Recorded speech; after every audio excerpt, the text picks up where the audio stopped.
Brother, சந்தோஷமா இருக்கிறீங்களா? நல்லா இருக்கேன் பிரதர். ஓகே. இங்க கரண்ட் இல்லாம உட்கார முடியல, அதனால பேசுறோம். ஸோ எல்லாருமே வந்து சரி சரி. என்கரேஜிங்கா கமெண்ட் போட்டிருந்தீங்க. அதுக்கு முதல்ல உங்களுக்கு நன்றியை தெரிவிச்சுக்கிறோம். ஒரு சிலர் வந்து ஆக்சுவலா குரானே வந்து முஸ்லிம்ஸே ஒவ்வொரு முஸ்லீம் படிக்கும்போது மாறுபடும். ஒவ்வொருத்தர் ஏன்னா அதுல வாதம் பண்றதை நம்ம பார்க்கிறோம். நீ எல்லாம் உண்மையான முஸ்லீமான்னு ஆமா. முஸ்லிம் சகோதரர்களை இன்னொரு முஸ்லிம் சகோதரர்களை திட்டுறதை நம்ம பார்க்கிறோம். இது எல்லா மதத்திலுமே பொருந்தும். ம். கிறிஸ்தவர்களும் இந்த மாதிரி நடக்குது, ஆமா. எல்லாத்துலயும் நடக்குது. ஆனா நம்ம வந்து சொல்றது கூட ஒரு சிலருக்கு ஏத்துக்க முடியாம கூட இருக்கலாம். ஆனா நம்ம முடிந்த அளவிற்கு வந்து இறைவனை அதாவது இறைவனை சிறுமைப்படுத்துற மாதிரி சில விஷயங்கள் வந்தா கூட இல்ல, அது அப்படி கிடையாது, அதுல வந்து இந்த மாதிரி மகிமைக்குரிய விஷயம் இருக்குது அப்படிங்கறத நம்ம சொல்றோம். சோ அது ஒரு சிலரால எல்லாரும் ஏத்துக்குமாங்கன்னு நம்மளும் சொல்ல முடியாது. ஆனா அதை மீறி ஆமா. இல்ல, இது வந்து இதை விட மகிமைப்படுத்தக்கூடிய விஷயம் எங்க கிட்ட இருக்குது அப்படின்னு சொல்றவங்க தாராளமா நீங்க கமெண்ட்ல சொல்லுங்க. நாங்க கண்டிப்பா வந்து உங்களுக்கு பதில் கொடுப்போம். ஸோ அது வந்து கொஞ்சம் முடிஞ்ச அளவுக்கு ஷார்ட்டா போடுங்க. ஏன்னா நிறைய பேர் வந்து ரொம்ப குரானையே காப்பி பேஸ்ட் பண்ணும்போது ஃபுல்லுத்தையும் படிக்கிறது கஷ்டம். நீங்க ஷார்ட்டா சொன்னீங்கன்னா டக்குன்னு நம்ம கண்ணில் அது படும்போது நம்ம இது பண்ணுவோம். உதாரணத்துக்கு வந்து ஸோ இதுல வந்து இப்பவே சும்மா ஷார்ட்டா உதாரணத்துக்கு ஏதோ சொல்றேன். சொல்ல வந்து. உதாரணத்துக்கு வந்து ஒரு சகோதரர் கேட்டிருந்தார். அது வேலிடான ஒரு கேள்வி. அது நிறைய பேர் சொல்லுவாங்க. நாங்க வந்து இங்க அல்லாவை வந்து அவருன்னு மரியாதையா சொல்றோம், கடவுளை அவர்னு மரியாதையை சொல்றோம். ஸோ அதை பற்றி பெருசா யாரும் கேட்கல, அவங்களும் சந்தோஷம் தான் படுவாங்க. பட் அல்லாவை வந்து அப்பான்னு சொல்றதை நாங்க ஏத்துக்க முடியாது அப்படின்னு ஒரு இது சொல்லியிருந்தாரு. அதுக்கு ஒரு காரணமும் கொடுத்திருந்தார். அது நியாயமான காரணம். அது என்ன அப்படின்னா, அப்பான்னா நம்ம குழந்தை அப்படின்னா ஒரு பெண்ணோடு காமத்தில் ஈடுபட்டு பெற்ற மாதிரி ஆயிடும். ஸோ இந்த மாதிரி அசிங்கமான செயலை எப்படி கடவுள் பண்ணியிருப்பார், அதை நாங்க ஏத்துக்க முடியாதுன்றாங்க. அப்ப காமம் அசிங்கம்ன்றதை ஏத்துக்கிறீங்கல்ல. இவ்வளவு நாள் என்ன சொன்னீங்க, காமம் தப்புன்னு சொல்லவே இல்லை அப்படித்தானே சொல்லிட்டு இருந்தாங்க. இப்ப அந்த சகோதரரே போட்டுக்கார், இந்த மாதிரி அசிங்கமான செயலை அல்லாஹ் பண்ண மாட்டேன் அப்படின்னு. ஸோ அல்லாஹ்வுடைய குழந்தைகளும் பண்ண மாட்டோம். ஸோ இப்ப அல்லாஹ் எப்படி நமக்கு அப்பா அப்படிங்கிறத புரிஞ்சுக்கணும். இப்ப வந்து அல்லாஹ் தான் சொர்க்கத்தை கொடுக்கிறார். இதை எந்த மதத்துக்காரங்களும் மறுக்க மாட்டாங்க இல்லையா? கடவுள் தான் கொடுக்குறாங்க. அவங்க பேர் வேணா வேற வச்சுக்கலாம், பட் கடவுள் தான் சொர்க்கத்தை கொடுக்கிறாருன்றதை யாருமே மறுக்க மாட்டாங்க. கடவுளின் வழிபடி நடந்தால் சொர்க்கம். இப்ப யாரோ ரோட்ல போறவங்க நமக்கு சொத்து எழுதி வைப்பாங்களா? நம்ம அப்பா தான் எழுதி வைப்பார். பெத்த அப்பாவா இருக்கலாம், அல்லது தத்தெடுத்து வளர்த்த அப்பாவா இருக்கலாம். அந்த மாதிரி சொர்க்கத்தை நமக்கு ஆஸ்தியாக கொடுக்கறதுனால அல்லாவை நாம அப்பான்னு சொல்றோம். ஸோ எதனால அப்பான்னு சொல்றோன்றது இதுதான் காரணம். அவங்க சொல்ற மாதிரி ஒரு பெண்ணோட கிடையாது தான், அவருக்கு உடம்பே கிடையாது ஃபர்ஸ்ட். அப்ப இங்க தத்தெடுக்கிறார். இத்தனை குழந்தைங்களை எப்படி பெத்தெடுக்க முடியும்? ஸோ தத்தெடுக்கிறார், அவ்வளவுதான். இன்னும் கேட்டீங்கன்னா கிறிஸ்தவர்கள் வந்து இயேசு அப்பான்னுவாங்க. கடவுள் தான் அப்பா, பரமபிதா, அவர் தான் ஆஸ்தி கொடுக்கிறார், இயேசு கொடுக்கல. பட் இருந்தாலும் கிறிஸ்தவர்கள் ஃபாலோ பண்ற ஞானத்தை கொடுத்தது இயேசு. அதனால அந்த மதத்தின் அப்பா அவரு. ஒவ்வொருத்தருமே அந்தந்த மதத்தின் அப்பா. அதனாலதான் அந்த மத தலைவர்களை சொன்னா அந்த மதத்தினருக்கு கோபம் வரும், கடவுளை திட்டுறதை விட. நீங்க கர்த்தரை திட்டுங்க கம்முன்னு இருப்பாங்க, இயேசு திட்டுங்க டென்ஷன் ஆயிடுவாங்க. ஸோ இது ஏன்னா அவங்க அப்பா அது. ஆனால் இந்த அப்பாக்களுக்கெல்லாம் அப்பா அல்லான்றதுனால்தான் பரமபிதா அப்படின்னு சொல்றோம். பிதாக்களுக்கெல்லாம் மிக உயர்ந்த பிதா அப்படின்னு சொல்றோம். ஸோ அவங்க கிறிஸ்தவர்கள் பரமபிதானே சொல்லிடுறாங்க. ஸோ முஸ்லிம்கள் வந்து நீங்க அல்லானே கூட கூப்பிடுங்க அப்பான்னு சொன்னதுக்கு காரணம் வந்து இதுதான், ஆஸ்தியை கொடுக்கறதுனால அவர் அப்பா. ஏன்னா யாரோ எல்லாம் கொடுத்துட மாட்டாங்க, சகோதரன் கொடுக்க மாட்டாங்க இல்லையா, அப்பா தான் கொடுப்பாங்க. ஸோ அதனாலதான் இது அப்பான்னு சொல்றது. ஸோ இன்னும் கூட உங்களுக்கு என்ன டவுட் வந்தாலும் நீங்க கேளுங்க, முடிஞ்ச அளவுக்கு ஷார்ட்டா கேளுங்க. அப்பதான் எங்களால புரிஞ்சுக்க முடியுது. அது கண்டிப்பா நாங்க பதில் கொடுக்கிறோம். ஸோ ஒருவேளை அந்த பதில் உங்களுக்கு திருப்தியா இல்லாட்டினாலும் நீங்க தாராளமாக கேட்கலாம். அதனால உங்களுடைய ஒத்துழைப்புக்கு ரொம்ப ரொம்ப நன்றி. ஏன்னா விமர்சனம் முன் வச்சவங்க கூட எடுத்த உடனே உங்களுடைய கலந்துரையாடலை நாங்கள் வரவேற்கிறோம் சொல்லிட்டு தான் சில விஷயங்கள் எங்களால ஏத்துக்க முடியலன்னு சொல்றாங்க. ஸோ அதுவே ஒரு மிகப்பெரிய பெருந்தன்மை தான், அதுக்கே நாங்க வந்து தலை வணங்குறோம். மற்றபடி வந்து நம்ம சொன்ன மாதிரி ஒரு முஸ்லிம் பயான் பேசுறவங்களுமே கண்டிப்பாக கொஞ்சம் கொஞ்சம் மாறுதல் இருக்கும். அப்படின்னும் போது கிறிஸ்தவர் முஸ்லிமை குரானை படித்தால், இந்து குரானை படித்தால், ஜெயின மதத்தை சார்ந்தவர்கள் குரானை படித்தால் அவங்களுக்கு ஏற்கனவே தெரிஞ்சதை வச்சு இதுலயும் அது வருது அப்படின்றாங்க. ஸோ இதை தான் ஜாக்கிர் நாயக் அவர்களும் பண்றாங்க இல்லையா? அவருக்கு ஏற்கனவே தெரிந்த குரானை வைத்து மற்ற மதத்தில் இருக்கு பாருங்க, இதுலயும் இருக்கு இதுலயும் இருக்குன்றாங்க. ஸோ அவங்கள நம்ம குற்றம் சொல்ல முடியாது. ஸோ அதை வந்து ஏத்துக்கிட்டு நிறைய பேர் வந்து முஸ்லீமா மாறி இருக்கிறாங்க. ஆமா, இது கரெக்டா தானே இருக்குது அப்படின்ட்டு. ஸோ அப்படி முஸ்லீம் அல்லாதவர்களுக்கும் நாம இதை போய் சேர்க்கணும் அப்படின்னா அவங்களுக்கு தெரிந்த பாஷையில் சொல்லும் பொழுது அவங்களுக்கு அது பிடிக்கும். ஸோ இதை வந்து முஸ்லீம்கள் மட்டும்தான் பாக்குறாங்களான்னா கிடையாது. நீங்க கமெண்ட் பாத்தீங்கன்னா தெரியும். மேபி அவங்க ஆரம்பத்துல கோபமா ஏதாவது கமெண்ட் போடலாம், ஆனா போக போக கண்டிப்பாக மாறுவாங்க. ஸோ அப்ப முஸ்லீம் அல்லாதவர்களுக்கு முஸ்லீம் அல்லாதவர்களுடைய பாஷை, அவங்க வந்து கடவுளை அன்பா அப்பான்னு கூப்பிடுவாங்க. ஸோ அப்படியெல்லாம் பேசும்போது அவங்க பார்ப்பாங்க, கடவுளை அவன் இவன் சொன்னா அவங்களுக்கு ஒரு மாதிரி ஆயிடும் இல்லையா? ஒரு அப்பாவை அப்படி சொல்லும் போதே அவங்களால ஏத்துக்க முடியாது. ஸோ எல்லாருக்குமாக நாம வந்து குரான் வாசிக்கிறோம். அதுதான் இங்க முக்கியமான விஷயம். இன்னொரு விஷயம் வந்து குரானை வந்து யாராவது வாசிக்கிறாங்களா அப்படிங்கிறது எனக்கு தெரியல இல்லையா? தனியா பயான்ட்டு ஒரு தலைப்பை வச்சு பேசுவாங்க, கிறிஸ்தவர்களும் அப்படிதான் பேசுறாங்க. பைபிளையோ குரானையோ கீதையோ வந்து இந்த மாதிரி ஒரு இதா எடுத்து வாசிக்கிறாங்களா அப்படிங்கிறது பெரிய டவுட் தான். ஸோ அதனால அதை நாங்க அந்த முயற்சி எடுக்கிறோம். கண்டிப்பா நீங்க வரவேற்பு கொடுக்குறீங்க, அதுல சந்தேகமே கிடையாது. சின்ன சின்ன நெகட்டிவ் எண்ணம் இருக்கிறவங்களும் எங்களுடைய நோக்கத்தை புரிஞ்சுட்டு உங்களுடைய ஆசீர்வாதமும் எங்களுக்கு தேவை. அதுதான். நீங்க ஏதாவது சொல்ல விரும்புறீங்களா பிரதர்? ஒன்றும் இல்லை, அதான் பிரதர். அதாவது எனக்கு நான் வந்து ஸ்காலர் கிடையாது. எனக்கு எனக்கு என்ன புரியுதோ படிச்சு குரான் மேல உள்ள அன்புனால நம்ம படிக்கிறோம். ஆமா, வெளிப்படுத்தும். இறைவன் மேல உள்ள அன்புனால அந்த நெருக்கத்துக்காக நம்ம வந்து படிக்கிறோம். அது தெரிஞ்சதை இங்க ஷேர் பண்றோம், அவ்வளவுதான். மற்றபடி நம்ம சொல்றதுதான் கரெக்ட், எல்லாமே தெரிஞ்சுதான் பேசணும் அப்படின்னா நம்ம வந்து கடைசி வரைக்கும் பேச முடியும். கரெக்ட். அதே மாதிரி இன்னைக்கு என்ன தெரியுமோ அதை வச்சு பேசுறோம். போக போக நமக்கு வந்து அந்த ஞானங்கள் வந்து கண்டிப்பா. ஸோ நம்மளை வந்து இன்னும் நேர்வழிப்படுத்திக்கணும், நம்மளை ஒழுங்குபடுத்திக்கணும், நம்மளை நல்வழிப்படுத்திக்கணுன்றதுக்காக தான் இந்த மாதிரி விஷயங்களை நம்ம வந்து டைம் ஸ்பெண்ட் பண்ணணும். நம்ம வந்து இங்க வந்து தவறான இதை வந்து செஞ்சுட்டு இருக்கோம். அதே மாதிரி யோபு கதாபாத்திரம் வந்து ஜோபுன்றத வந்து நான் பல தடவை தப்பா சொல்லியிருப்பேன் ஜென்ரல் வீடியோல. கிறிஸ்தவ சகோதரர்களை வந்து இது இந்த பிரதர் இவரு பிரதர் அவரு அப்படின்ட்டு திரும்ப திரும்ப சொல்லுவாங்க. திரும்ப திரும்ப நான் மறந்துடுவேன். பட் அது வந்து அந்த அளவுக்கு எனக்கு ஞாபக சக்தி கிடையாது. பட் அவங்க சொல்லுவாங்க, சரி இதை வந்து அதுல போடுறவங்களுக்கு தேங்க்ஸ் சொல்லுவோம். ஸோ அந்த மாதிரி நாங்க வந்து சில விஷயங்கள் தெரியாத காரணத்தினாலோ அல்லது அந்த நேரம் நம்ம ஒன்று நினைப்போம், வாய் குழறி பேசுவோம். ஸோ அந்த மாதிரி ஆகும். ஸோ அந்த மாதிரி நாங்கள் ஒரு இடத்துல வந்து ஜின்னுன்றதுக்கு பதில் மலக்குகள்னு போட்டுட்டோம். ஸோ அது வந்து நீங்க தெரியப்படுத்துறீங்க, நாங்க உடனே அதை ஏத்துக்கிறோம். சரி, அது ஒரு தவறுதல் நடந்துச்சு. அது நிறைய இடங்கள்ல அந்த மாதிரி நடக்கும், தவறுதலாக நடக்கும். ஏன்னா ஒரு வார்த்தை மாறினாலே அர்த்தம் மாறும் தான். ஸோ அதனால நாங்க அதுக்கு மன்னிப்பும் கேட்டுக்கிறோம். இனிமேல்ட்டு அந்த மாதிரி தவறுதல் வந்தாலும் நீங்க அந்த தவறை சுட்டி காட்டும் போது உங்களுடைய கமெண்ட்டை நாங்க பின் பண்ணி வச்சிடுறோம். ஸோ பின் பண்றது சொன்னது என்னன்னா, மலக்குகளை பார்த்து இறைவன் பேசும்போது மலக்குகளை பார்த்தா இறைவன் பேசிட்டு இருக்கான். மலக்குகளை நம்ம ஜின்னு சொல்லல, மலக்குகளை பார்த்து இறைவன் பேசிட்டு இருக்கும் போது அங்கிருந்து ஜின் வந்து அங்கிருந்து மலக்குகளை பார்த்து அல்லாஹ் பேசும்போது மலக்குகள் இல்லாம ஜின்கள் ஒரு ஜின்ட்டு ஒரு பதில் வருது அப்படின்ற மாதிரி தான் சொன்னமே தவிர மலக்குகளை நம்ம ஜின்னா சொல்லல, மலக்குகளை ஜின்னாக சொல்லல. இப்போ நம்ம வந்து ஒரு 10 பேர்ட்ட நம்ம ஒரு விஷயத்த பேசிட்டு இருக்கோம் அப்படின்னா 10 பேர்ட்ட ஒரு விஷயத்த பேசணும். இது நம்ம யாரை பார்த்து பேசலையோ அவங்க வந்து ஏதோ அவங்கள சொன்ன மாதிரி அவங்க வந்து உடனே கோவப்பட்டுன்னு முந்திக்கிட்டு பேசுவாங்க இல்லையா? அந்த மாதிரி அங்க ஜின் வந்து பேசுன்னு தான் சொன்னமே தவிர மலக்குகளை நம்ம வந்து ஜின்னாக சொல்லல. அதே மாதிரி இங்க வந்து நான் வந்து இந்த இதுல வந்து ஒரு என்ன சொல்றது, ஒரு ஹோஸ்ட் மாதிரி தான்.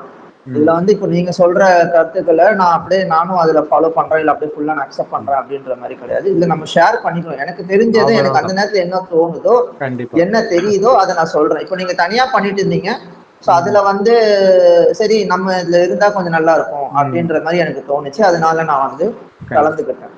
ஸோ இதுல கலந்துக்கிட்டா நம்ம வந்து இந்த மாதிரி விஷயங்களை நம்ம ஈடுபடும் போது நம்மளை இன்னும் நம்மளும் வந்து நம்மளை ஒழுங்குபடுத்திக்கலாம். நம்ம நன்மைக்காக தான் நம்ம வந்து இதுல கலந்துக்கிட்டு செய்யறோம். தெரிஞ்சது இன்னைக்கு என்ன எனக்கு தெரியுதோ அதை நான் வந்து சொல்றேன். கண்டிப்பா. ஏன்னா நான் நிறைய கேட்டாலும் நிறைய படிச்சாலும் மறந்துடுது, அந்த நேரத்துல வரமாட்டேங்குது. அந்த அந்த ஒரு பலவீனம் இருக்கு. ஸோ அது வந்து நான் அந்த நேரத்துல பேசல அப்படின்றனால அது வந்து நான் அதுக்கு அதை வந்து நான் ஒத்துக்கிறேனோ ஏத்துக்கிறேனோ அப்படி கிடையாது. எனக்கு அந்த நேரத்துல எதுவும் தோணல, அதனால எனக்கு தெரியல, எனக்கு அதனால நான் அந்த நேரத்துல நான் எதுவும் பேசல. அவ்வளவு அதே எனக்கு மாதிரி ஏதாவது எனக்கு என்ன தெளிவா இருக்கும் நான் அதை இங்க பதிவு பண்ணுவேன். கண்டிப்பா தெளிவு இல்லாத விஷயத்த நான் பேசாம இருக்கேன். அதே மாதிரி இந்த ப்ரோக்ராம் வந்து நானும் பிரதரும் மட்டும் பண்ணல, கமெண்ட்ல போடுற நீங்களும் கலந்து தான் பண்றீங்க. ஏன்னா உங்களுடைய கருத்துக்களையும் கண்டிப்பாக நாங்க வந்து அதனால தான் ஷார்ட்டா போடுங்கன்னு சொல்றோம். ஏன்னா அவ்வளோத்தையும் படிச்சுட்டு இருக்க முடியாது, டைம் ஆயிடும் இல்லையா? ஸோ அதுல இந்த இடத்துல இந்த இடம் நீங்க தப்பு பண்ணிருக்கிறீங்க பிரதர், இது வந்து இப்படி வரும் அப்படின்னு சொன்னா எங்களுக்கும் அது தெரிஞ்சுக்கும், மற்றவங்களுக்கும் அது தெரியறதுக்கு யூஸ்ஃபுல்லா இருக்கும். ஸோ அந்த கருத்தும் கண்டிப்பாக நாம வந்து கலந்துக்கிறோம். ஷார்ட்டா மட்டும் கமெண்ட் போடுங்க. கரெக்டா எந்த இடத்துல நாங்க தப்பு பண்றோமோ அந்த விஷயம் வந்து இதுக்கு இந்த அர்த்தம் அப்படின்னு சொல்லுங்க, நாம அதையும் இன்க்ளூட் பண்றோம்.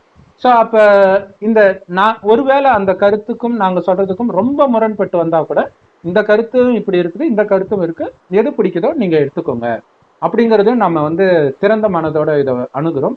ஸோ இப்போ வந்து 2 குரானை ரெஃபர், அதாவது 2 டிரான்ஸ்லேஷனை ரெஃபர் பண்ணி தான் நம்ம பண்றோம். இது இல்லாம ஆங்கில குரானையும் இனிமேல்ட்டு ரெஃபர் பண்ணுவோம், ஏன்னா ஆங்கிலத்திலையும் போட போறோம். ஸோ அதையும் மீறி சில விஷயங்கள் உங்களுக்கு தெரிஞ்சிருக்கும், கண்டிப்பா உங்களுக்கு தெரிஞ்சிருக்குது, அதனால கமெண்ட்ல நீங்க போடுறத பார்க்கும்போது தெரியுது. ஸோ அதையும் நீங்க வந்து ஷேர் பண்ணுங்க. ஏன்னா இது இந்த ப்ரோக்ராம் வந்து அந்த கமெண்டோட சேர்த்து தான் வருது. இங்க வீடியோல பண்றோம், அங்க நீங்க டெக்ஸ்ட்ல பண்றீங்க, அவ்வளவுதான். ஸோ நம்ம எல்லோரும் கலந்து தான் இந்த ப்ரோக்ராமை பண்றோம். ஸோ அப்படிதான் நாங்களும் நம்புறோம். ஸோ அப்படிதான் நீங்களும் நினைக்கணும்னு நாங்கள் ஆசைப்படுறோம். சரி, ஓகே பிரதர், நம்ம இன்னைக்கு ப்ரோக்ராமுக்கு போகலாம். நாம இன்னைக்கு வந்து 2வது அத்தியாயத்துல 90வது வசனத்துல இருந்து பார்க்கிறோம். சொல்லுங்க பிரதர். தன் அடியார்களில் தான் நாடியவர் மீது தன் அருட்கொடையை அல்லாஹ் அருளியதற்காக பொறாமைப்பட்டு அல்லாஹ் அருளியதையே நிராகரித்து தங்கள் ஆன்மாவையே தொலைத்து அவர்கள் பெற்றுக்கொண்டது மிகவும் கெட்டதாகும். இதனால் அவர்கள் கோபத்துக்கு மேல் கோபத்திற்கு ஆளாகி விட்டார்கள். நிராகரிப்பவர்களுக்கு இழிவான வேதனையும். ஆக்சுவலா இது வந்து எது வரைக்கும் முடியுது பிரதர்? 94 வரைக்குமா 99 வரைக்கும்? இது 96 வரைக்கும் போகும். சரிங்க, அது ஃபுல்லாவே படிச்சிடலாம் நம்ம. ஓகே.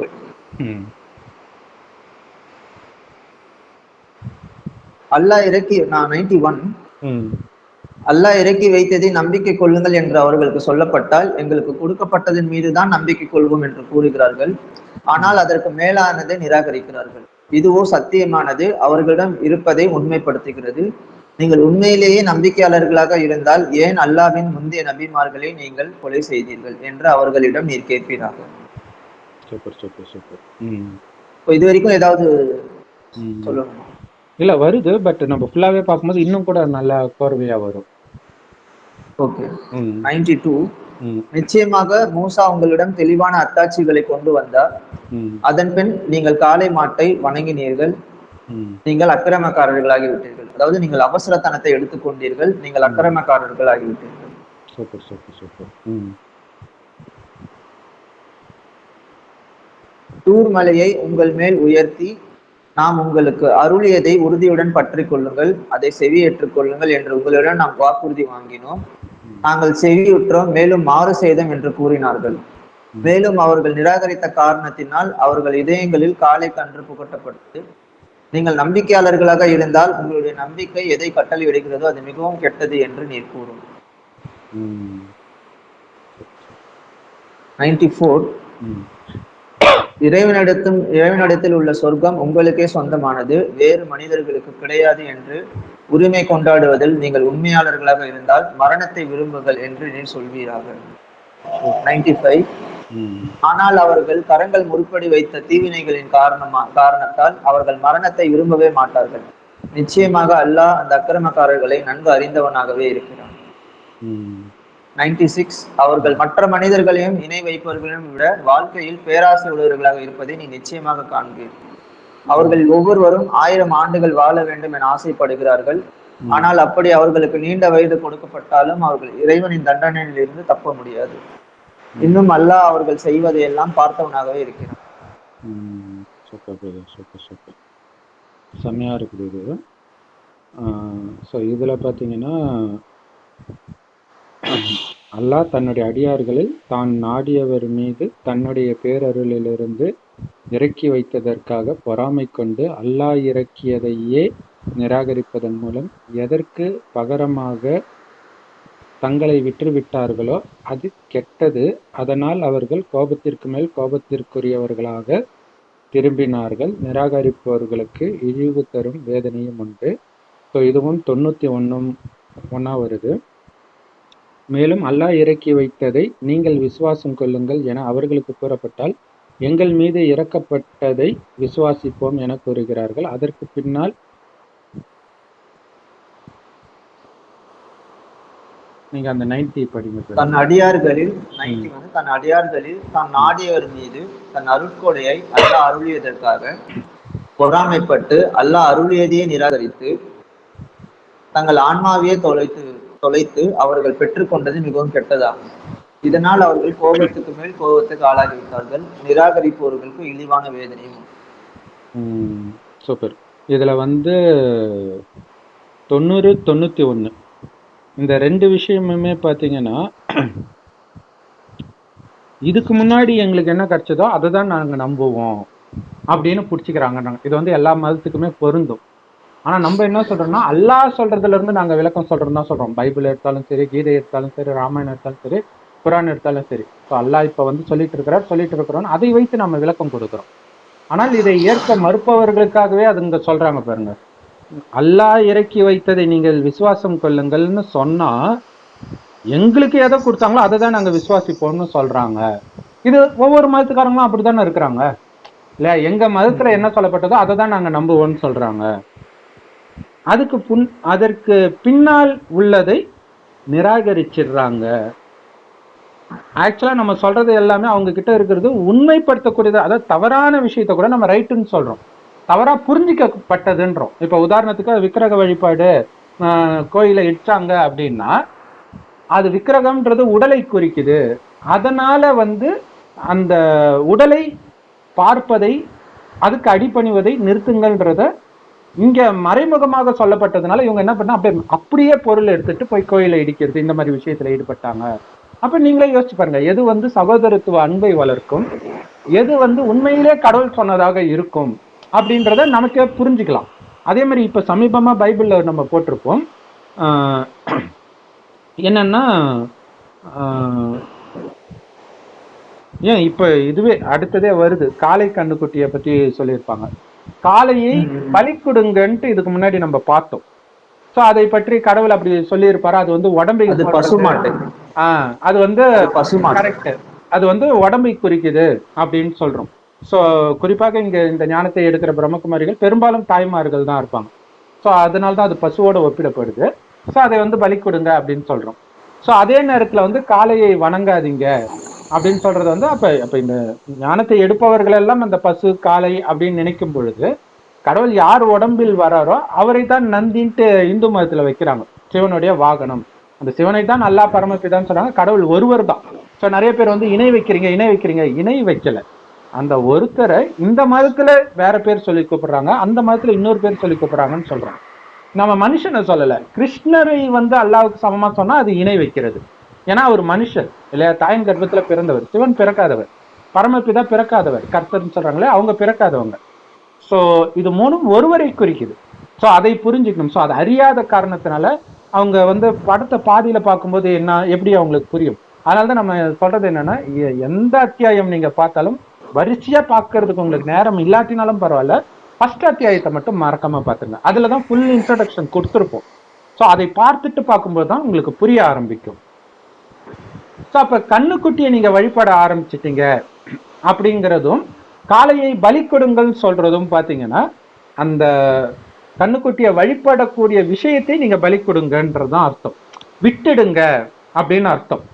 ஸோ அதை போய் கொலை பண்ணுங்கன்னு அர்த்தம் கிடையாது இல்லையா. இப்ப இது சாத்வீகமாக இதை சொல்லும்போது எல்லா மதத்துக்காரங்களும் இதை ஏத்துக்குவாங்க இல்லையா. இல்ல நிஜமாலவே கடவுள் இதை கொலை பண்ண சொன்னாருன்னா மற்றவர்கள் ஏத்துக்க மாட்டாங்க. ஸோ இது வந்து நாங்க கடவுள் சொல்ற ஞானத்தை வச்சு சொல்றோம். ஸோ உங்களுக்கே எது ஏற்புடையதாக இருக்குது நீங்களே சிந்தனை பண்ணுங்க. ஏன்னா அடிக்கடி முஸ்லிம் சொல்ற ஒரு வார்த்தை என்னன்னா, அறிவே ஆயுதம் அப்படின்வாங்க. ஸோ அறிவின் துணை கொண்டு நாம வந்து உண்மையை அறிவோம் அப்படின்றது. ஸோ அதை நம்ம முன்னுக்கு வைக்கிறோம். இது வரைக்கும் நீங்க கேட்காத ஒரு விஷயத்தை கேட்கறதுனால இது தப்புன்னு அர்த்தம் கிடையாது இல்லையா. ஸோ இதை கன்சிடர் பண்ணி பாருங்க. அப்பவும் நீங்க இதுக்கு முன்னாடி கேட்டது தான் உங்களுக்கு பிடிச்சிருக்குதுன்னா ஓகே, பிரச்சனை கிடையாது. ஸோ ஆனா இது வந்து கடவுள் எங்ககிட்ட சொன்னதை நாங்க உங்களுக்கு ஷேர் பண்றோம், அவ்வளவுதான். இது 91ல வந்து அல்லாஹ் இறக்கி வைத்ததை நம்பிக்கை கொள்ளுங்கள் என்று அவர்களுக்கு சொல்லப்பட்டால் எங்களுக்கு கொடுக்கப்பட்டதன் மீது தான் நம்பிக்கை கொள்வோம் என்று கூறுகிறார்கள் அப்படின்னு போய் இப்ப இங்க இறக்கி வைக்கிறது அப்படின்றது எப்படி பார்க்கலாம் அப்படின்னா, மனசுல இறைவனுடைய அழகான செய்திகளை இறக்கி வைக்கிறதுக்கு பேர் அதன் மீது நம்பிக்கை கொள்ளுங்கள் அப்படின்றது இறைவனுடைய கட்டளையாக இருக்கிறது. ஆனா நாம வந்து அந்த மறைவான இருக்கிற அந்த விஷயத்த நம்ப முடியாதன் காரணமாக இப்போ என்னுடைய அந்த அந்த இறக்கி வைத்தது எதுன்னு பார்த்தீங்கன்னா நாளைய வாழ்க்கையை பத்தி. இப்போ எவ்வளவு கஷ்டத்துல இருந்தாலும் இல்லை என்ன பிரச்சனைல இருந்தாலும் அது சரியா போயிடும் அப்படின்றத பத்தி மனசுல இறக்கி வைக்கப்படுது. அவனுடைய வகி அப்படின்றது, அவனுடைய செய்தி இறக்கி வைக்கப்படுது நம்மளுடைய சுவாசத்தின் மூலமா.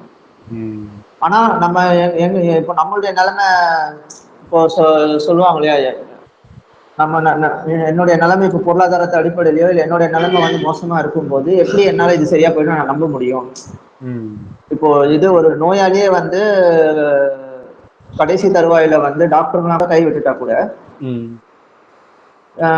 நம்ம என்ன கூட இருக்கவங்க என்ன சொல்லுவாங்கன்னா, மனசை விட்டுடாத அப்படின்ற மாதிரி சொல்லுவாங்க. அதாவது மனசுல அந்த இறைவனுடைய செய்தியை விட்டுடாத, அந்த நம்பிக்கை, அந்த வாக்கை நம்ம இறக்கி வைத்தது நம்புங்க அப்படின்றதுதான் இறைவனுடைய கட்டளையாக இருக்கு. அப்பவும் வந்து இல்ல டாக்டரே சொல்லிட்டாங்க, இல்ல என்னுடைய நிலைமை இந்த மாதிரி இருக்கு, நான் இந்த அளவுக்கு ஆயிட்டேனே, இதுக்கப்புறம் நான் எப்படி இதுல இருந்து மீண்டு வர முடியும் அப்படின்னு அவங்களுக்கு என்ன அந்த நேரத்துல இருக்கோ அதான் கொடுக்கப்பட்டதன் மீது யார் நம்பிக்கை கொண்டு இறக்கை வைக்கப்பட்டதை வந்து நிராகரிக்கிறாங்களோ அப்போ அவங்களுக்கு வந்து அவங்க வந்து நிராகரிப்பவர்களாக மாறுறாங்க.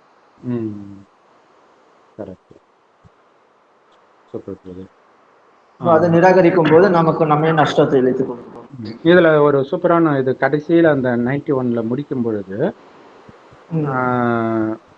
இதுக்கு முன்னாடி சொன்னதை உண்மைப்படுத்தக்கூடியதாக தான் நம்ம சொல்றோம்.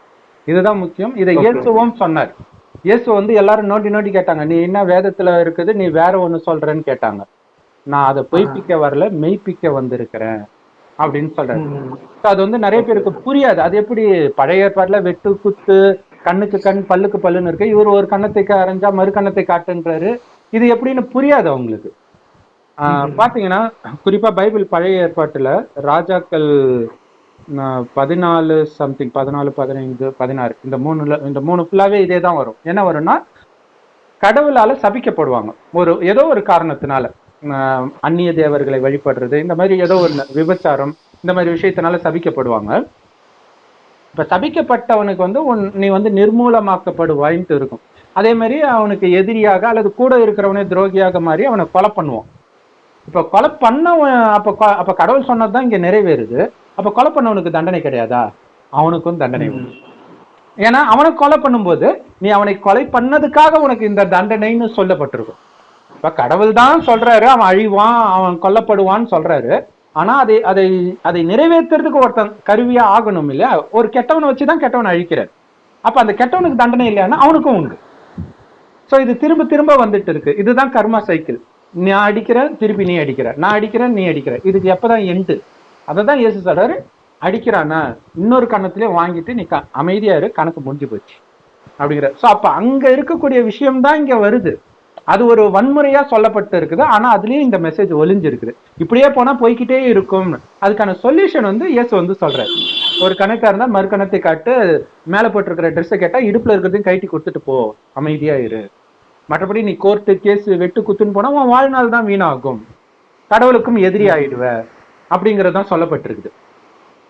சோ அந்த விஷயம் அப்ப பாத்தீங்கன்னா ஒன்னொன்னுக்கும் தொடர்பு இருக்கு. பழைய ஏற்பாடுக்கும் புதிய ஏற்பாடுக்கும் தொடர்பு இருக்குதுன்றது கிறிஸ்தவர்களுக்கு தெரியாது. அவங்களே பழைய ஏற்பாடு நிராகரிச்சிருவாங்க, ஃபுல்லா நிராகரிச்சிருவாங்க. ஒரே ஒரு விஷயம் மட்டும் ஃபாலோ பண்ணுவாங்க, அந்நிய தேவர்களை தூக்கி போன உடனே இந்துக்கள் தான் பெரும்பாலும் கிறிஸ்டின்ஸா மாறுவாங்க. உடனே போட்டோவெல்லாம் தூக்கி போடு, அதுக்கு மட்டும் யூஸ் பண்ணிக்குவாங்க. ஏன்னா திரும்பி அந்த மதத்துக்கு போயிடக்கூடாதுன்ட்டு. மற்ற எதையுமே அவங்க ஃபாலோ பண்ண மாட்டாங்க. காரணம் அதோடைய அர்த்தம் அவங்களுக்கு தெரியல. ஆனா அதுலயும் நல்ல அர்த்தம் இருக்குதுன்றது அவங்களுக்கு தெரியல. சோ இப்ப நம்ம சொல்றோம், இது வந்து பாக்குறதுக்கு டெரரா தெரியுது. என்ன காளையை கொலை பண்ண சொல்றாங்க, இதை கொலை பண்ண சொல்றாங்க. இந்து மதத்திலயும் இருக்குது. அது குதிரையை வந்து பலி கொடுப்பாங்க அஸ்வமேத யாகத்துல, நம்ம ஏற்கனவே சொல்லி இருக்கிறோம். அது அதை குறிக்கல, இந்த உடலை குறிக்குது, உடலை தியாகம் பண்ணணும். இதை நான் எப்படி நம்புறது? அடுத்த வசனத்திலே வரும், இதுலயே வருது இது. அதனாலதான் இது அந்த புல் இது படிக்கும்போது நமக்கு தெரியும். ஏன்னா இயேசுவே பாத்தீங்கன்னா டைரக்டா சொல்லியிருக்க மாட்டார், ஒரு ஓமையா சொல்லியிருப்பாரு. இவங்க என்ன நினைச்சுக்கிறாங்க, ஓமையா உண்மையா எடுத்துக்கிறாங்க, அதுதான் பிரச்சனை. அப்ப கேக்குறாரு, சரி நீங்க அப்படியே உங்ககிட்ட இருக்கிறதெல்லாம் விசுவாசிச்சீங்களா? ஏன் அப்ப ஒரு சில நபிமாரை மட்டும் கொலை பண்ணீங்க? அப்ப உங்களுக்கு ஏத்துக்க முடியாத விஷயத்த சொன்னா கொன்னுடுறீங்க, அது கொலை பண்றதாவும் எடுத்துக்கலாம். நீங்க சொன்ன மாதிரி அதை நிராகரிக்கிறதே கொலை பண்ற மாதிரி தான் இல்லையா?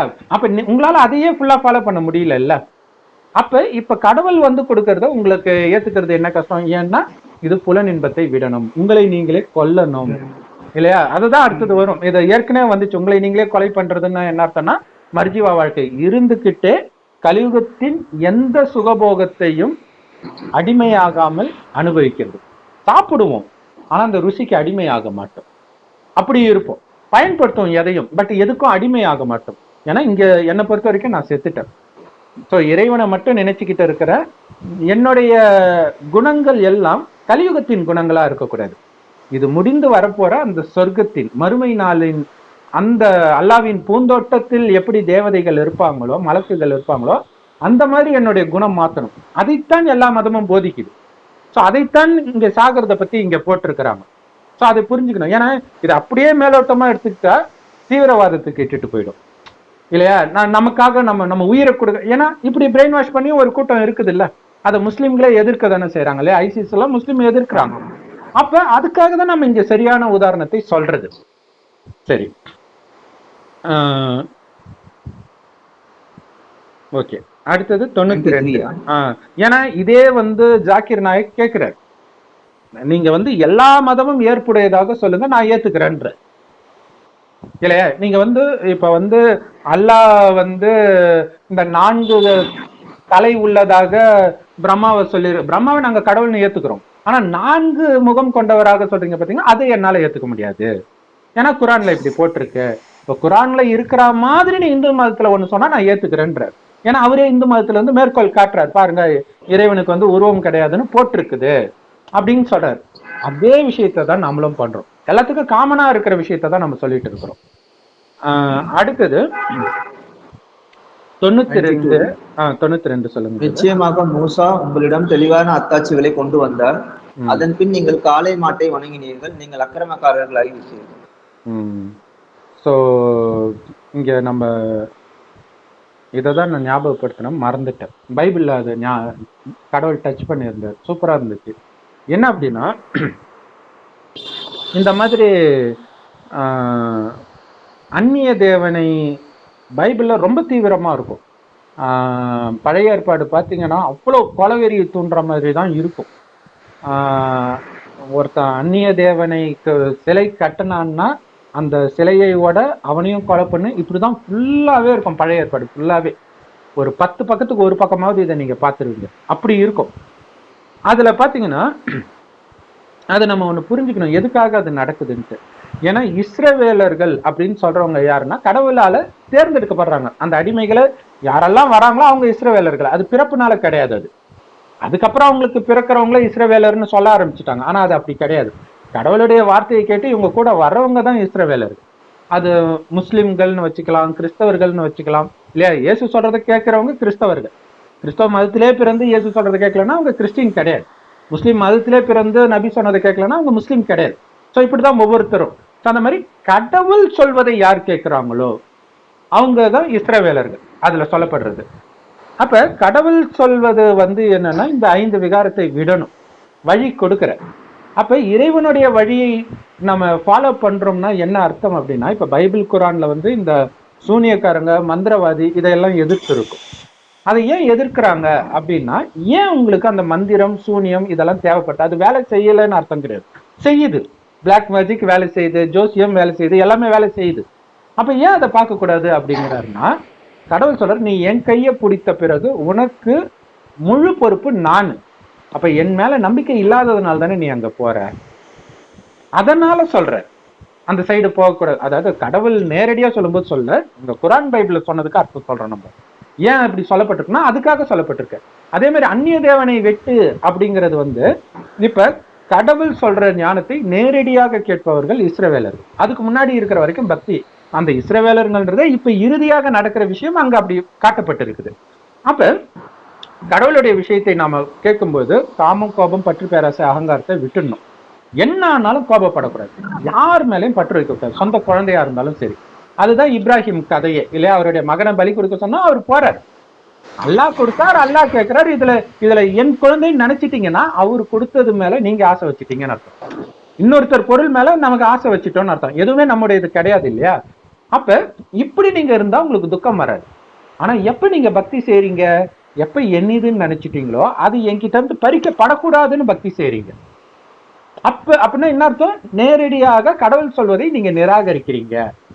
எப்படி நிராகரிக்கிறீங்க? கடவுள் சொல்வதை நிராகரிச்சதுனால பக்திக்கு போறீங்க. பக்தி பண்ணக்கூடாதுன்னு கடவுள் சொல்லல, இது வந்து மறைமுகமாக சொல்லப்பட்டிருக்கு. ஏன்னா கடவுள் சொல்லும்போது பக்தி பண்ணாதீங்கன்னு எந்த மதத்தினருக்கும் சொல்லாதீங்க. ஏன்னா எல்லாராலையும் இதை புரிஞ்சுக்க முடியாது. கோடியில ஒருத்தர் தான் இதை புரிஞ்சுக்குவாங்க. ஏன்னா சொர்க்கத்துல கம்மியான பேர் தான் வருவாங்க. அப்ப அதையும் விட்டுட்டாங்கன்னா, இதையும் விட்டுட்டாங்கன்னா அனாதை ஆயிடுவாங்க. ஸோ போக போக அவங்களே புரிஞ்சுக்குவாங்க அப்படின்னு சொல்றாரு. அப்ப அங்க என்ன நடக்குது அப்படின்னா, சாலமன் வந்து 1000 மனைவிகளை கல்யாணம் பண்ணுவான், பாக்குற பொண்ணெல்லாம் கல்யாணம் பண்ணுவான், ராஜாவன். அப்ப அந்த சாலமனுடைய 1000 மனைவிகளும் வெவ்வேறு ஜாதியை சார்ந்தவர்கள். அப்ப வெவ்வேறு மனைவிக்கு ஏற்ற கோயிலை அவன் கட்டி கொடுக்குறான், அந்தந்த மதத்திற்கான கோயிலை. இதனால கடவுள் கோபப்பட்டார் அப்படின்னு சொல்லப்பட்டிருக்கும். ஆனா உண்மை என்ன அப்படின்னா, கடவுள் சொன்ன மாதிரி இருந்தா இவன் முதல்ல வந்து காமத்தையே விட்டுருப்பான், பெண்கள் பின்னாடி போயிருக்க மாட்டான். அப்படி பெண்கள் பின்னாடி போனதுனால மற்ற வழி பலகீனம் எல்லாமே வந்துடும் இல்லையா? கடவுள் வார்த்தையை மீறினாலே எல்லா துக்கமும் வரும். துக்கம் வந்தாலே நீங்க வந்து பக்தி செய்ய போயிடுவீங்க. ஏன்னா அந்த நேரம் நீங்க தப்பு பண்ணிட்டீங்க, உங்களால ஒண்ணும் பண்ண முடியாது, இப்ப இதுல இருந்து தப்பிச்சா போதும் தான் நினைப்பீங்க. ஆனா கடவுள் இங்க பாவமே செய்யாதன்றார். பாவம் செஞ்சுட்டு போய் வேண்டதுக்கு பேர் பக்தி. பாவமே செய்யாதன்றார். இது எல்லாராலையும் இருக்க முடியல, அதனால அவர் கோயில் கட்டுறார். அதுக்கப்புறம் அது கொள்ளையடிக்கப்படுது, இந்த விஷயங்கள்லாம் போகுது. அப்ப இங்க முக்கியமான விஷயம் என்னன்னா, என்னுடைய வார்த்தை நீ நிராகரிக்கிற, என்னுடைய வார்த்தை உன்னை நீ கொலை செய், அதாவது உன்னை நீ முழுவதுமாக அர்ப்பணிச்சிடு. இறைவன் என்ன சொல்றாரோ அதை மட்டும் செய். உடம்பே நான் கிடையாது, வெறும் ஆத்மா, பரமாத்மா. கடவுள் சொல்ற, கடவுள் எப்படி அன்பானவர் அதே மாதிரி நீ அன்பாதான் இருக்கணும். உன்னை கொலை பண்ண வரவங்க கிட்ட கூட, உனக்கு துக்கம் கொடுக்கறவங்க கிட்ட கூட, துரோகம் செய்யறவங்க கிட்ட கூட, இது கடவுளுடைய வழி. அப்படி இருந்தா யாருக்காவது துக்கம் வருமா? வரவே வராது. என்னது, என்னோட அப்பா அம்மா, என்னுடைய குடும்பம், என்னுடைய மதம், என்னுடைய ஜாதி, இதுலதான் துக்கம் வருது. கடவுள் சொல்றார், உடல் சம்பந்தப்பட்ட எல்லாத்தையும் மறந்து ஆத்மான்னு உணர்ந்து என்னை நினைவு செய் அப்படின்னு சொல்றாரு. அப்படி நீ நினைவு செய்தனா உனக்கு தேவையான அத்தனையும் நிரம்பிய சொர்க்கம் அடுத்த ஜென்மத்திலே உனக்கு காத்துக்கிட்டு இருக்குன்ற. அப்ப அங்க போறதை பற்றிய சிந்தனை உள்ளவன் இங்க இருக்கிற எதன் மீதும் ஆசை வைக்க மாட்டான். ஏன்னா மதங்கள் எல்லாம் இங்க இருக்கிறத எப்படி வாழணும்னு கத்துக் கொடுக்கறதுக்கு வர்றது. இறைவன் வர்றது சொர்க்கத்துக்கு அழைச்சிட்டு போறதுக்கான ஞானத்தை கத்துக் கொடுக்க வர. ஆனா சொர்க்கத்துக்கு நீங்க போகணும்னா இங்க இருக்கிற அத்தனையும் நீங்க விடணும். அதுதான் தன்னையே அழிச்சுக்கிறது. இதே இந்து மதத்துல வந்து பாத்தீங்கன்னா, பார்வதி கேட்பாங்க சிவன் கிட்ட, நான் மட்டும் ஒவ்வொரு தடையும் செத்து பழைக்கிறேன், அதை செத்து மறுஜன்மம் எடுக்கிறேன், ஆனா நீங்க மட்டும் சாகவே மாட்டீங்க, ஏன்னா கடவுள் இல்லையா, நானும் அதே மாதிரி இருக்கணும், என்ன பண்றது அப்படின்போது, சரி நான் உனக்கு அந்த ரகசியத்தை சொல்றேன்னு அழைச்சிட்டு போறாரு. போற வழியில என்ன பண்ணுவாரு, சிவன் கழுத்துல பாம்பு இருக்கும் இல்லையா, அதை எடுத்து கீழே போட்டுறாரு. கொஞ்சம் தூரம் போறாரு, அவர் கையில திரிசூலம் இருக்கும், அதையும் போட்டுறாரு. இன்னும் கொஞ்சம் தூரம் போனோடனே விபூதி எல்லாம் அழிச்சிடாரு. இன்னும் கொஞ்சம் தூரம் போனோடனே ருத்ராட்ச கொட்டையை அழிச்சிடாரு. இன்னும் கொஞ்சம் தூரம் போனோடனே அவருடைய ஜடாமுடியை கழட்டி விட்டு கங்கையை கழட்டி விட்டுறாரு. உடனே பார்வதி பாக்குறாங்க, பயம் வந்துச்சு, நீங்க எல்லாத்தையும் தியாகம் பண்றீங்களே, கட்டில என்னையும் தியாகம் பண்றீங்களேன்னு எனக்கு பயமா இருக்கு. அப்ப சிவன் சொல்றாரு, நான் உன்னை தியாகம் பண்ண மாட்டேன், நாம ஒரு உயர்ந்த இலக்கை அடையணும்னா நமக்கு பிரியமானதை அனைத்தையும் நாம தியாகம் பண்ணணும். அந்த உயர்ந்த இலக்கு தான் சொர்க்கம். அல்லாஹ் நமக்காக படைத்த ஒரு உன்னதமான இடம் சொர்க்கம். அங்க வந்து இது வேணும்னு நினைக்க வேண்டிய அவசியம் இல்லாத அளவிற்கு, இங்கிலீஷ்ல கிறிஸ்தவர்கள் அபண்டன்ஸ் சொல்லுவாங்க, அந்த அளவுக்கு அபண்டன்ஸா இருக்கும், அளவற்று இருக்கும். அதை நீங்க அடையணும்னா இப்ப இருக்கிற அனைத்தையும் விடணும், இந்த உடல் மேல உள்ள பற்று உட்பட. அதுதான் அதுலயே நீங்க அப்படியே பாத்தீங்கன்னா புரியாது. இதை சொல்லுவாரே தவிர இது சொர்க்கத்துக்கான ஞானம் சொல்லப்பட்டிருக்காது. அதான் பக்தி. பக்தியில அங்கங்க வெளிப்பட்டிருக்கும், ஆனா அது உண்மையிலே என்னன்றத இறைவனுடைய ஞானத்தோட சொல்லும் போது நமக்கு தெரியும். அப்ப இயேசு சொன்ன மாதிரி மெய்ப்பிக்கவே நான் வந்திருக்கிறேன்றதை இயேசுவும் மெய்ப்பிக்கல, நாம தான் அதுக்கு விளக்கம் சொல்றோம். இயேசு சொன்னாரா பழைய ஏற்பாடுல இதுக்கு இதுதான் அர்த்தம் சொன்னாரா? சொல்லல. நாம சொல்ல வர்றது அங்க முன்கூட்டியே வெளிப்படுது. ஸோ அதுதான் இங்க சொல்றாரு. மறுபடியும் காளை கன்றை எடுத்துக்கிட்டீங்க அப்படிங்கறதுடைய அர்த்தம் பக்திக்கு போயிட்டீங்க, அதாவது பாவம் செய்ய போயிட்டீங்க. பக்தி செய்யறது பாவம் இல்ல, பாவம் செய்யறதுனால பக்திக்கு போயிட்டீங்க. அதுதான் இங்க விஷயம். ஏன்னா முதல் 2500 வருடம் இந்த பூமி சொர்க்கமாக இருக்குது, அங்க எந்த பக்தியும் பண்ண மாட்டோம். அந்த சொர்க்கத்தில் வாழ்ந்தவர்களை தான் தெய்வங்கள்னு இந்துக்கள் இன்னைக்கு கோயில் கட்டி கும்பிடுறாங்க, அது எல்லா மதத்தினரும் ஏத்துக்கிறாங்க. அடுத்த 2000 வருஷம் இதே பூமி நரகமாக ஆகுது. அப்பதான் காமம் கோபம் பற்றி பேராசை அகங்காரம் வருது. அங்க ஏன் வரல அப்படின்னா ஆத்மான்ற உணர்வுல இருப்பாங்க. பூர்வமத்தில் நட்சத்திரம் மாதிரி இருக்கிற ஆத்மா தான் கண் வழியா பாக்குது, வாய் வழியா பேசுதுன்ற உணர்வு எப்பயும் இருக்கும். ஒருவரை ஒருவர் அப்படிதான் பார்ப்பாங்க. ஸோ அதனால அங்க பாவம் செய்யாத காரணத்தினால் பக்தி செய்ய வேண்டிய அவசியமே இல்லை. கடவுளை கூட நினைக்க மாட்டாங்க. ஆனா எப்ப நரகத்திற்கு வந்து பாவம் செய்யறாங்களோ அப்ப துக்கம் வந்தோடனே டக்குன்னு தானாவே கடவுளுடைய நினைவு வருது, அப்பதான் பக்தி தொடங்குது. ஸோ இப்ப பக்தி முடிகிற நேரம். இந்த நேரத்தில் இறைவன் சொல்வதை கேட்டீங்கன்னா காமம் கோபம் பற்று பேராசை அகங்காரத்துக்கு காரணமான உடல் நான்ற உணர்வை விட்டு ஆத்மா நான்ற அழிவற்ற ஆத்மா நான்ற உணர்வுல இருந்தீங்கன்னா மீண்டும் அந்த சொர்க்கமே நீங்க அடைய போறீங்க. அப்படி இல்லைன்னா இப்ப இருக்கிறதுல சின்ன சின்ன சிற்றின்பத்திலே சிக்கி கடைசியில செய்த பாவமும் அழியாது இறைவனை நினைக்கலன்னா. அவர் செம்பொன் நிறமான ஒளி உலகத்துல நட்சத்திரம் மாதிரி இருக்காரு, அவரை தான் அல்லா பரமபிதா சிவன் அப்படின்னு 3 மதத்துலயும் சொல்றாங்க. கடவுள் ஒருத்தர் தான், அவரை மட்டுமே நினைவு பண்ணிக்கிட்டு இருக்கணும். சோ இதைதான் கடவுள் சொல்றாரு. அப்ப காளைக்கன்றை நீங்க எடுத்துக்கிட்டீங்கன்றதோட அர்த்தம் என்னன்னா ஞான மார்க்கத்திலிருந்து மீண்டும் பக்தி மார்க்கத்துக்கு போயிட்டீங்க அப்படிங்கறதுதான். சோ சொர்க்கம் ஞான மார்க்கம், ஆனா அங்கேயும் ஞானம் யாருக்கும் தெரியாது, ஞானம் கடைசியில கொடுக்கப்படுது, இதோடைய பலன் சொர்க்கம். இங்க பக்தி. சோ அந்த பக்தியை எதிர்க்கிறாங்கன்னு அர்த்தம். பக்தியில எல்லா மதமும் வந்துடும். அந்த காளைக்கன்றை எதிர்ப்பதும் ஒரு மதம் தான், அதுவும் ஒரு பக்தி தான் இல்லையா? மனித வழி எல்லாமே பக்தி தான். சோ இறைவன் கடைசியில வந்து இந்த ஞானத்தை கொடுக்கிறார். சோ இந்த விஷயத்தை தான் இங்க சொல்றாங்க. மறுபடியும் நீங்க காளைக்கன்றை போய் பிடிச்சிட்டீங்க, அப்ப அநியாயக்காரரா ஆயிட்டீங்க அப்படின்னு சொல்றாரு. அப்படி இல்லைன்னா கடவுளுடைய வழியைப்படி நடந்தா துக்கம் வரக்கூடாது. உலகத்துல எந்த மதத்தினராவது எங்களுக்கு துக்கம் இல்லைன்னு சொல்ல முடியுமா? இப்ப எல்லாரும் சாப்பாட்டுக்கு வழி இல்லை, வெட்டு குத்து, எந்த எக்ஸெப்ஷனே கிடையாது, எல்லாமே. அப்ப அதுல இருந்து நமக்கு புரியுது கடவுளுடைய வழி அப்படி கொடுக்காது, நமக்கு அமைதியை தான் கொடுக்கும். ஸோ இதைதான் 92 பிரதர். 93 தூர்மலையை உங்கள் மேல் உயர்த்தி நாம் உங்களுக்கு அருளியதை உறுதியுடன் பற்றி கொள்ளுங்கள், அதை செவியேற்றிக் கொள்ளுங்கள் என்று உங்களிடம் நாம் வாக்குறுதி வாங்கினோம். நாங்கள் செவியேற்றோம், மேலும் மாறு செய்தோம் என்று கூறினார்கள். மேலும் அவர்கள் நிராகரித்த காரணத்தினால் அவர்கள் இதயங்களில் காளை கன்று புகட்டப்பட்டது. நீங்கள் நம்பிக்கையாளர்களாக இருந்தால் உங்களுடைய நம்பிக்கை எதை கட்டளையிடுகிறதோ அது மிகவும் கெட்டது என்று நீர் கூறும். ஸோ அதுல சூப்பரா இருக்குது பாத்தீங்களா? நான் சொன்னதையும் நீங்க கேட்டுக்கிறீங்க, ஆனா கேட்டுக்கிட்டு மறுபடியும் அதை மீறுறோம்னு சொல்றீங்க. மீறும் போது காளைக்கன்று புகட்டப்படுது. இப்ப நம்ம இதுக்கு முன்னாடி கொடுத்த அர்த்தம் வருது பாருங்க. அப்ப தானா பக்தியை தேடி உங்களுடைய புத்தி போகுது. அதுதான் அங்க விஷயம். பாவம் செய்யும் பொழுது அந்த வழி தாங்காம நம்ம அங்க போறோம். கடவுள் வந்து நான் உன்னை காப்பாற்றுவேன்னு சொல்லல, நான் சொல்ற வழிப்படி நடந்தால் நீ காப்பாற்றப்படுவாய் தானாகவே இல்லையா? காமத்துல இருந்து நீ விலகுனா நீ தப்பிச்சிடுவே. காமம் சம்பந்தப்பட்ட எல்லாத்துல இருந்தும். கோபத்துல ஒரு வினாடி வார்த்தை கொலையில போய் முடியுது இல்ல? சோ அந்த வழி உங்களை பாதுகாக்கும். ஆனா அந்த வழியை மீறும் போது என்ன பண்ணுது, நீங்க தானாவே போய் பக்தியை பண்ண ஆரம்பிச்சிடுவீங்க.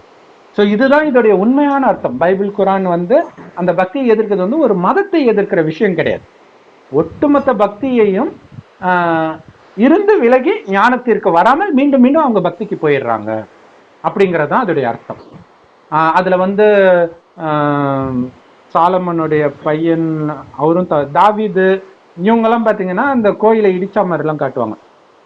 அதோடைய அர்த்தம் என்னன்னா ஞானத்தின் பக்கம் அவங்க இருக்கிறாங்க, பக்தியிலிருந்து விலகி வராங்கன்னு அர்த்தம். போய் கோயிலை இடிக்கிறாங்கன்னு அர்த்தம் கிடையாது. ஸோ இதை சொல்றதுக்கு யாரும் இல்லாதனால அவங்க மேல தப்பும் கிடையாது. ஏன்னா கடவுள் இப்பதான் வராரு, இப்பதான் ஞானத்தை கொடுக்குறாரு, இப்பதான் நம்ம சொல்றோம். புதுசா கேட்கும்போது எல்லாருக்கும் ஒரு மாதிரி இருக்குது.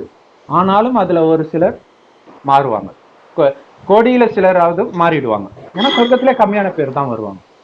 ஸோ அதுக்காக தான் வந்து கடவுள் இந்த ஞானத்தை மற்றவர்களுக்கு கொடுக்க சொல்றது. ஸோ அதுல வந்து நீங்கள் விசுவாசம் கொண்டவராக இருந்தால் எதை உங்களுடைய விசுவாசம் தூண்டுகிறதோ அது கெட்டது என்று நீர் கூறுவீராக அப்படின்னு சொல்றாங்க. நாங்கள் மாறு செய்தோம், எதை உங்களுடைய விசுவாசம் தூண்டுகிறதோ அது கெட்டது.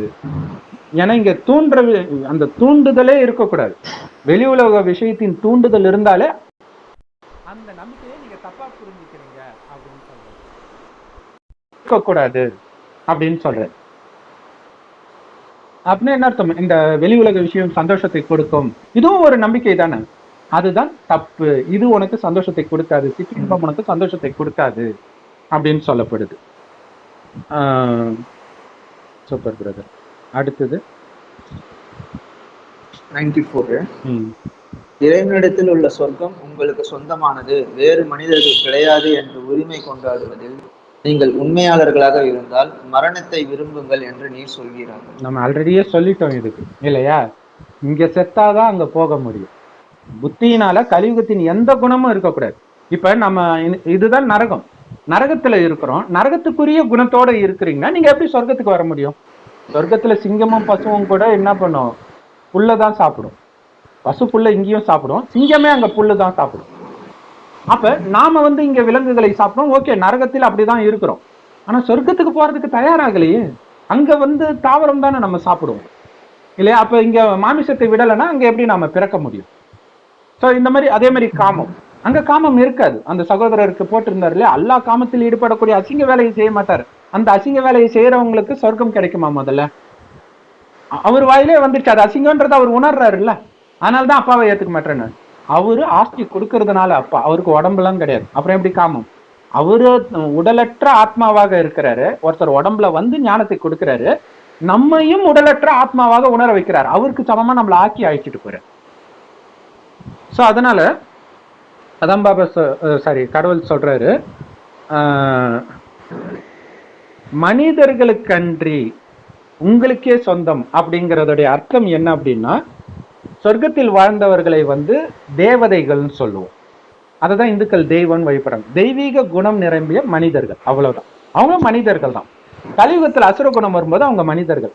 அந்த அசுர குணம் உள்ள மனிதர்களுக்கு சொர்க்கம் கிடையாது. தெய்வீக குணமுடையவர்களாக மாறுறவங்க தான் சொர்க்கம் வருவாங்க. ஸோ அந்த சொர்க்கம் எங்களுக்குன்னு நீங்க உண்மையிலே நம்புறீங்க அப்படின்னா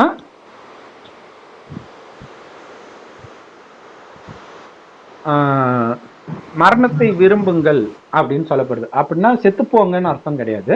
மர்ஜீவா வாழ்க்கை, புத்தியினால செத்து போயிடுங்க. புத்தினால எனக்கு உடம்பே கிடையாது, எல்லாம் சகோதர ஆத்மா, எல்லாம் அந்த ஒரு அல்லாவுடைய குழந்தை, கடவுளுடைய குழந்தை.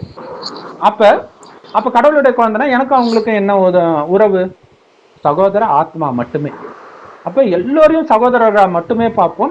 இதுக்கு முன்னாடி மனைவினா காமன்ற ஒரு உணர்வு இருக்கும், அப்பா அம்மானா பற்றுன்ற ஒரு உணர்வு இருக்கும். இதனால தான் பாவமே செய்யறோம் இல்ல. இந்த மொழி பேசுறவங்க எல்லாம் ஒரு இனம், இந்த மதம் எல்லாம் ஒண்ணு. இதனால தானே அடிச்சுக்கிட்டு சாகுறது எல்லாமே. இப்ப வெறும் ஆத்மா, எல்லாருக்கும் ஒரு கடவுள் தான். அப்ப அவருடைய குழந்தை என்ன, ஆத்மா மயக்க நிலையில இருக்குது, தன்னை தவறாக இந்த உடம்பு நினைச்சிட்டு வெவ்வேறு ஐடென்டிபிகேஷனை கொடுத்துட்டு அதனால சண்டை போட்டு பாவம் செய்யுது. ஸோ அப்ப நீ அவனை அழிக்கிறது உன் வேலை இல்லை, உன்னை அழி இல்லையா? மற்றவர்களை மாத்துறது உன்னுடைய வேலை இல்லை, உன்னை மாத்திக்கோ. சொர்க்கத்துக்கு அங்க உன்னை அவமானப்படுத்துறாங்களா, அவங்க கலியுகவாசிகள் அப்படிதான் இருப்பாங்க. சொர்க்கத்துக்கு போக வேண்டிய நீ அமைதியா இருக்கணும், நீ பொறுத்துக்கணும், நீ அன்பை மட்டுமே அவங்களுக்கு கொடுக்கணும். ஏன்னா அவங்க கிட்ட இருக்கிற கோபத்தை ஒன்ட்ட கொடுக்குறாங்க. ஆனா நீ கடவுளுடைய குழந்தை, கடவுள்கிட்ட நேரடியா படிக்கிற, நீ அன்பை மட்டுமே அவங்களுக்கு கொடுக்கணும். குழந்தை டாக்டரை எட்டி உதைக்கிறதுனால டாக்டர் டென்ஷன் ஆகி விஷ ஊசியை போட மாட்டார். குழந்தை அப்படிதான் பண்ணும் அப்படின்ட்டு அவர் நல்ல ஊசியை தான் போடுவார். அந்த மாதிரி அறியாமையில இருக்கிறாங்க, ஒரு டைமுக்கு மாறிடுவாங்க, கடைசியில மாறிதான் ஆகணும், வேற எங்க போக முடியும். ஸோ அதனால ஆனா அவங்க சொர்க்கத்துக்கு வர மாட்டாங்க. பட் இருந்தாலும் கடவுள் இருக்கிற மேல இடத்துக்கு போயிடுவாங்க. அதுதான் பரந்தாமம் அல்லது பரலோகம் சொல்றது, அது கடவுள் இருக்கிற இடம். பட் சொர்க்கம் இந்த இடம் தான், இதே பூமி தான். சொர்க்கமா ஆரம்பத்துல இருந்துச்சு, இப்ப நரகம் ஆயிடுச்சு. ஸோ அந்த சொர்க்கத்திற்குரிய குணம் வேணும்னா உங்களை கொள்ளுங்கள் அப்படிங்கறதோடைய அர்த்தம் நீங்க யாருன்னு உங்களை நினைச்சிட்டு இருக்கீங்க, உடம்புன்னு நினைக்கிறீங்க. உங்களை இன்ஜினியரு, கலெக்டரு, ஒரு எம்எல்ஏ, இந்த மாதிரி அதுனா அந்த ஒவ்வொரு ஐடென்டிபிகேஷன்ல அகங்காரம் வரும். அதையெல்லாம் கொள்ளுங்கள், அழியுங்கள். அப்துல்லான்னு சொல்றாங்களே, கடவுளுடைய அடிமை. கடவுள் சொல்றாரு நான் உங்களுடைய அடிமைன்ற. ஏன்னா நம்ம சொர்க்கத்துக்கு தேவதையை ஆக்குறதுக்காக அவர் இவ்வளவு அரும்பாடுபடுற ஒரு அடிமை மாதிரி. தினம் தினம் நம்ம மாறுறோம். திரும்ப திரும்ப குழந்தைக்கு ஊட்டுற மாதிரி ஞானத்தை ஊட்டிக்கிட்டே இருக்காரு. செல்லம்ல, நீ நல்ல குழந்தை இல்ல, நீ காமத்துல எல்லாம் விழமாட்டல்ல, இப்படி சொல்லியே நம்மை மாத்திக்கிட்டு இருக்கிறார். ஸோ அதைத்தான் அந்த விஷயம்தான் இங்க சொல்லுது. உங்களை இழப்பதற்கு நீங்க தயாராகுங்கள், உங்களை கடவுளிடம் பலி கொடுக்க தயாராகுங்கள். கொலை பண்ற விஷயம் கிடையாது, சூக்ஷ்மமாக உங்களுடைய அசுர குணங்களை தியாகம் பண்றது. ஸோ அதுதான் 95 பிரதர். ஆனால் அவர்கள் கரங்கள் முற்படுத்தி வைத்த தீவினைகளின் காரணத்தால் அவர்கள் மரணத்தை விரும்பவே மாட்டார்கள். நிச்சயமாக அல்லாஹ் அந்த அக்கிரமக்காரர்களை நன்கு அறிந்தவனாகவே இருக்கும். சூப்பர். முற்படுத்தி வைத்தவற்றின் காரணத்தால் அதை அவர்கள் ஒருபோதும் விரும்பவே மாட்டார்கள். ஸோ நம்ம ஏற்கனவே சொன்னதுதான், இதுவரைக்கும் எந்த மதத்துலடா காமத்தை விட சொன்னாங்க, எந்த மதத்துலடா கரிமீனை விட சொல்றாங்கன்னு எல்லாரும் கேட்க ஆரம்பிச்சிடுவாங்க. ஸோ இங்க கடவுள் சொல்றாங்க, எந்த கடவுள்ரா வந்து ஒன்ட்ட பேசினாருன்னுவாங்க. அவங்களால அதை விட முடியல, அந்த இச்சையின் காரணமாக. யோசிச்சு பார்த்தா எல்லாருக்கும் தெரியும் கடவுள் வந்து கொலை பண்ண சொல்லியிருக்க மாட்டான்னு தெரியும். பட் இருந்தாலும் அவங்க இச்சையின் காரணமாக இப்படி சொல்லிட்டு இருப்பாங்க. அதனாலதான் அவங்க நீங்க கொடுக்கிற வழியை அல்லது தன்னைத்தானே பலி கொடுக்கிறதை விரும்ப மாட்டாங்க. அவங்கள அநியாயக்காரர்கள் அப்படின்னு இங்க இதுல போட்டிருக்க. பட் கடவுள் சொல்லும்போது யாரையும் அப்படி பார்க்க மாட்டாரு. ஏன்னா கடவுள் வரும்போது எல்லாரும் அப்படிதான் இருக்கிறோம். அதனால அவங்கள வந்து அறியாமையில் இருப்பவர்கள் அப்படின்னு சொல்ற. அறியாமைன்றது ஒரு சாத்வீகமான வார்த்தை இல்லையா? ஸோ அவங்க மாற மாட்டாங்கன்னு கிடையாது, அவங்களும் மாறுவாங்கன்னு நம்பிக்கை வைங்கன்ற. அதுதான் கடவுளுடைய வேலை. அவங்க மாறவே மாட்டாங்கன்னு கடவுள் கண்டிப்பா சொல்ல மாட்டாங்க. சரி, ஓகே. கடைசி இது பிரதர் 96. அவர்கள் மற்ற மனிதர்களையும் இணை வைப்பவர்களும் விட வாழ்க்கையில் பேராசையுள்ளவர்களாக இருப்பதை நிச்சயமாக நீர் காண்பீர். அவர்களில் ஒவ்வொருவரும் 1000 ஆண்டுகள் வாழ வேண்டும் என ஆசைப்படுகிறார்கள். ஆனால் அப்படி அவர்களுக்கு நீண்ட வயது கொடுக்கப்பட்டாலும் அவர்கள் இறைவனின் தண்டனையிலிருந்து தப்ப முடியாது. இன்னும் அல்லாஹ் அவர்கள் செய்வதையெல்லாம் பார்த்தவனாகவே இருக்கிறான். Super super. மற்றைய மனிதர்களையும் இணை வைத்துக் கொண்டிருந்தோரையும் விட வாழ்வின் மீது அதிக பேராசை கொண்டவர்களாக அவர்களை நிச்சயமாக நீர் காண்பீர் இல்லையா? இப்ப அல்லாவுக்கு இணை வைக்கிறது அப்படின்னு பாத்தீங்கன்னா இந்து மதத்தை சொல்லலாம், கிறிஸ்தவ மதத்தை சொல்லலாம். இயேசுவை கடவுள்ன்றாங்க, இந்து மதத்துல தேவதைகளை கடவுள்ன்றாங்க, எல்லாருமே சொல்லலாம். ஆனா அவங்கள விட அதிக பேராசை கொண்டவர்கள் அப்படின்னு யார சொல்றாரு? இல்லையா? முஸ்லிம்களை தான் சொல்றாரு இல்லையா? இவங்கெல்லாம் ஓகே, இவங்கெல்லாம் வேற. அவங்க வந்து இணை வைக்கிறவங்களை விட மோசமாக பேராசை கொண்டவர்களாக அவங்கள நீ பாப்ப அப்படின்னு சொல்றாரு. அப்ப அவர் யாருக்கிட்ட பேசுறாரோ அவங்க கிட்டதான் சொல்றாரு.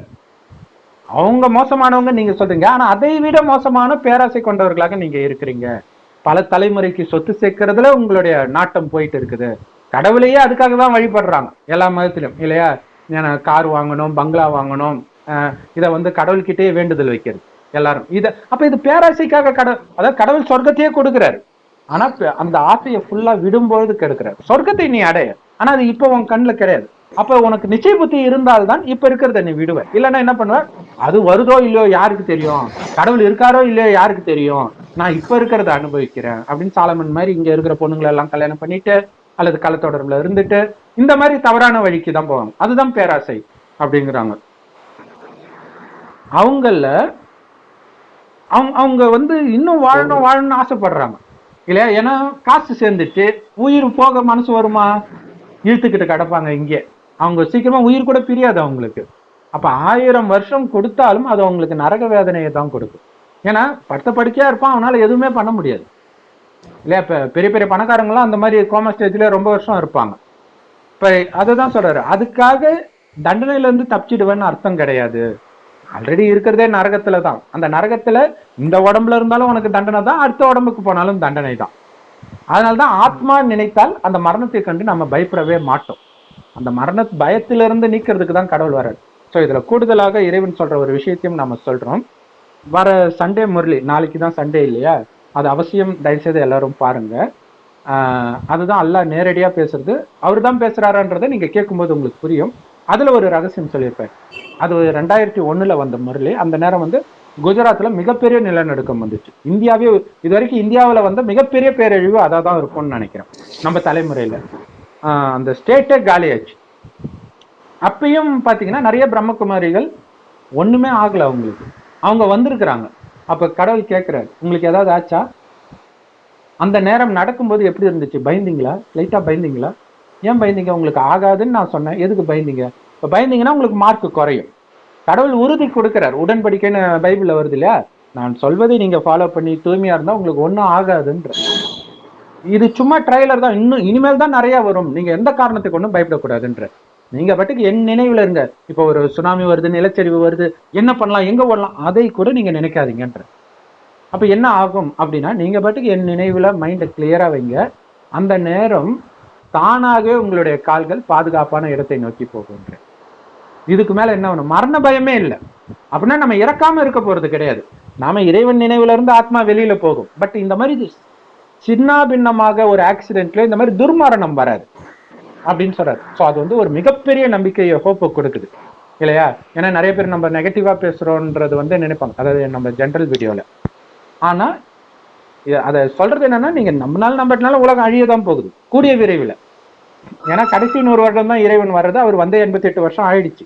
ஸோ எவ்வளவு நாள் தான் இருப்பாரு. ஸோ அதுக்குள்ள நம்ம தயாராகணும். ஆனாலும் நீங்க மரண பயம் வேண்டாம். என் நினைவுல இருந்தா நான் உங்க கூட தான் இருக்கிறேன். அந்த பாதுகாப்பு குடைக்குள்ள எதுவுமே ஆகாதுன்ற. ஸோ அதுக்கு நம்ம பண்ண வேண்டியதெல்லாம் இறைவனை நட்சத்திரம் மாதிரி நினைவு பண்ணிக்கிட்டே இருக்கணும். உங்களையும் ஆத்மான்னு உணர்ந்து நினைக்கணும். உடல்ன்ற உணர்வே இருக்கக்கூடாது. ஏன்னா நான் கடவுள், அவர் தான் அப்பா அம்மா எல்லா உறவும்னா உங்களுக்கு பயம் இருக்காது. ஆனா உடல் சார்ந்த உறவுகள்லாம் என்னதுன்னு நினைச்சீங்கன்னா கண்டிப்பா பயம் வரும். ஐயோ அங்க பொண்ணு போயிருக்காலே, என்னாச்சு, கொல்கத்தால ஒரு லேடி டாக்டரை கற்பிச்சு கொலை பண்ணாங்கன்னு போது டாக்டர் படிக்க வச்ச பெற்றோர்கள் எல்லார் வயிற்றுலயும் நெருப்பு கட்டிட்டு இருப்பாங்க இல்லையா? அங்கங்க நடந்துட்டு இருக்கு. ஸோ அவங்கவுங்களுடைய கர்மத்தின் விதி நடந்தே தீரும். நீங்க முடிஞ்சா இறைவனுடைய ஞானத்தை அவங்களுக்கு கொடுத்து அனுப்புங்க. அதான் அவங்கள பாதுகாக்கும். அவ்வளவுதான். Super brother. நீங்க ஏதாவது சொல்ல விரும்புறீங்களா? ஓகே, இன்னைக்கு இது முடிஞ்சிருச்சு. ஸோ உங்களுடைய மேலான கருத்துக்களை ரொம்ப ஷார்ட்டா தயவுசெய்து அனுப்புங்க. ஓம் சாந்தி. ஸோ எல்லாருடைய அந்த ஒத்துழைப்புக்கு, எங்களை என்கரேஜ் பண்ணதுக்கு ரொம்ப ரொம்ப நன்றி. ஓம் சாந்தி. தேங்க்ஸ் ஃபார் வாட்சிங். தேங்க்யூ.